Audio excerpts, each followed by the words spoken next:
So I think at some point it was inevitable that we would go out there and talk about this. Because it's getting kind of worse for the Vancouver Canucks. But that's only if you're looking at this piece right here. Things could be looking better, but I guess we gotta wait and see. But right now, we are taking a look at a negative Vancouver Canucks update, courtesy of The Athletic. Because earlier this week, the folks on, I think it was Dom Lucian's model, they went out there and posted the NHL Contract Efficiency rankings of 2025. This article essentially ranks all 32 NHL teams by how well they're spending their money. And it has a whole bunch of calculations as to the players and how much they cost. It also has an analysis on how much they should cost based off of how well they perform. In Vancouver, they had themselves what was the 5th best NHL contract spending in the league a year ago. This year, they're down there to 22. So 17 teams passed the Vancouver Canucks in the rankings here. We'll dive into the graphic, and honestly, I'm not going to lie, the majority of this video is probably just going to be looking at this graphic, zoomed in, of course, so we could see all the numbers. But you could see one of the small excerpts here. There were a few people who wondered about Quinn Hughes' deal when the best contracts list dropped, and the only reason for the omission was the term remaining. His 99.8% positive value probability is still really good, and I would assume it's one of the best in the NHL. But what exactly is this little thing referring to here? Well, earlier last week, The Athletic posted their best contracts in the NHL list, and Quinn Hughes was not on it. Not because he's not valuable, but because the contract is so short, and because there, of course, is the possibility that he could leave soon. But let's dive into the Vancouver Canucks and their contract situation over here. Is there a nicer way that we can put this over here? Let's see. Yeah, no, that's kind of okay. We'll zoom out once. There we go. That's actually a lot better. So the Vancouver Canucks are ranked as a C-plus team with an average positive value of 53%. They have minus $12 million in surplus, which essentially means that if you add up all of the players and their value here, there's a lot of surplus in the negative that Vancouver is not getting in terms of on-ice value.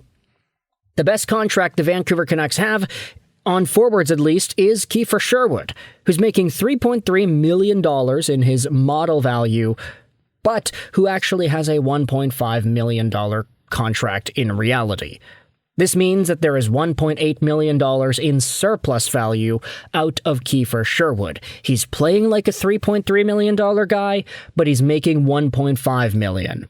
So there's 91.2% positive value for Chief Keef.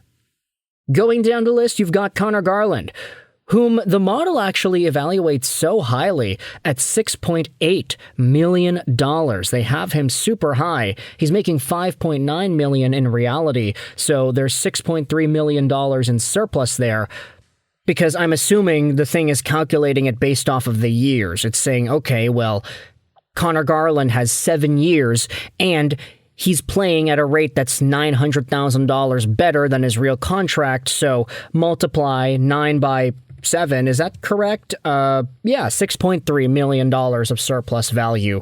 I mean, the assumption here in the model is that Connor Garland stays at a $6.8 million caliber for 7 years, but still, you can't really be too definite when projecting into the future like that. Nils Höglander also has some surplus value. He's playing like a $4.3 million guy, yet he's making $3 million by 3 years. Multiply the $1.3 million in surplus per season by 3 years, and you get $3.9 million in total surplus, as indicated on the right side there. Aatu Räty is also providing surplus value. The model sees him as a $1.9 million caliber guy, which is pretty good when you consider the fact that he is essentially, for all intents and purposes, a rookie. I know he's not technically a rookie anymore. He doesn't qualify for the Calder. He's already played too many games. But the guy wasn't a full-time Vancouver Canuck for a while, so him being at $1.9 million in model value, that's not bad. You then have Jake DeBrusk, who is outperforming his regular contract by about $200,000. Mark that up, multiply it by 6 years, and you have a $1.3 million in surplus. But then you go over into the negatives, and this is where you start to see guys really performing poorly, and it's why Vancouver has such a bad assessment of surplus contract value on the list in general. Elias Pettersson and Brock Boeser are providing so little value for the Vancouver Canucks. Pettersson, he's playing like a $10.4 million caliber guy, which is kind of mind-boggling to me. Like, wow, the guy had 45 points last year, and the model sees him as a $10.4 million dude? He's making 11.6, so already there's some negative value there. The model is saying, wow, Pettersson is playing $1.2 million worse than what his real contract is. Multiply that by 7 years, and you have a negative $8.3 million in surplus, a C- contract for EP40. And then Brock Boeser is even worse because, yes, the disparity is not that bad? I mean, okay, it actually is kind of bad. Percentage-wise, it's a lot worse than Pettersson's. Brock is projected as a $5.6 million caliber guy, but he's making 7.3.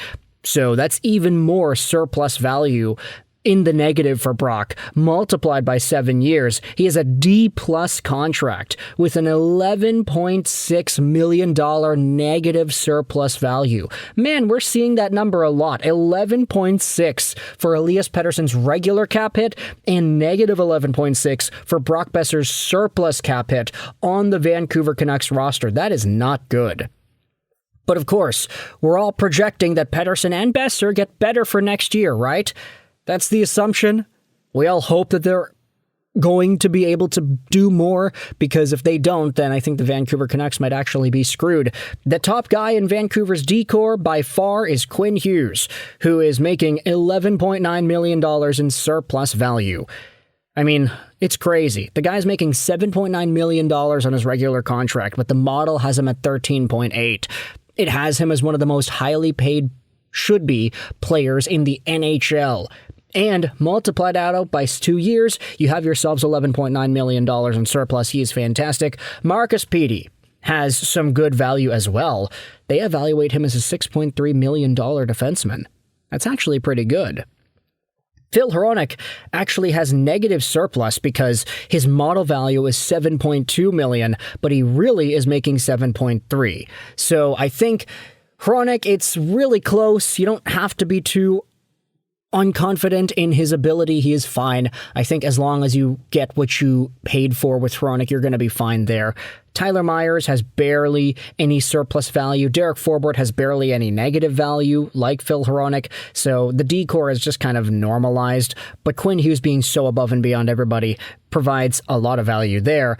In net, Thatcher Demko, he's listed as an $8.1 million model value guy, but he's making $7.6 million, so there is $2 million in surplus there, $500K over 4 years. Kevin Lankinen is making a lot more than what his model value is projected as. They see him as a $2.2 million guy, which I think is really harsh, honestly.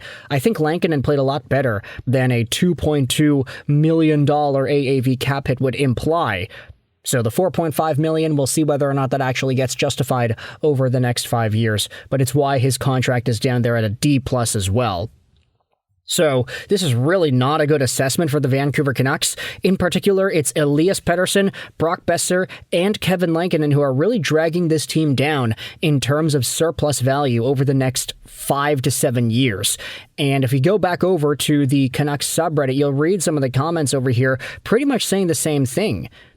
Pettersson and Boeser really hurt the Vancouver Canucks in an analytical view. Boeser definitely didn't play like a $7 million forward last season, and Petey being evaluated at $10 million is basing him off of an average between his normal self and this dumpster season. The upside is we know those players can be a lot better, but being overpaid right now while having term will make us look a lot worse than we probably really are. Unless this is the Petey and Brock we're getting the next year or two, then we're screwed anyway. It's not just Petey and Boeser struggling. Last year, the Canucks had a lot of depth guys that were considered big value adds, like Suter, Joshua Sprong, and Heinen. Most of them then proceeded to either crap the bed or were moved off of the team. So, that's the reality of the Vancouver Canucks. You never know what you're going to get. Last year, they're ranked 5th, but they had a terrible year. Now, they're ranked 22nd, and I think there's a lot more optimism for what the future has in store. So with that in mind, let me know your thoughts in the comment section below. How do you feel about this negative Canucks update? How they literally dipped 17 spots below in terms of the NHL's rankings for cap spending by the Athletic. Thoughts in the comment section below. I hope you enjoyed this video. And bye.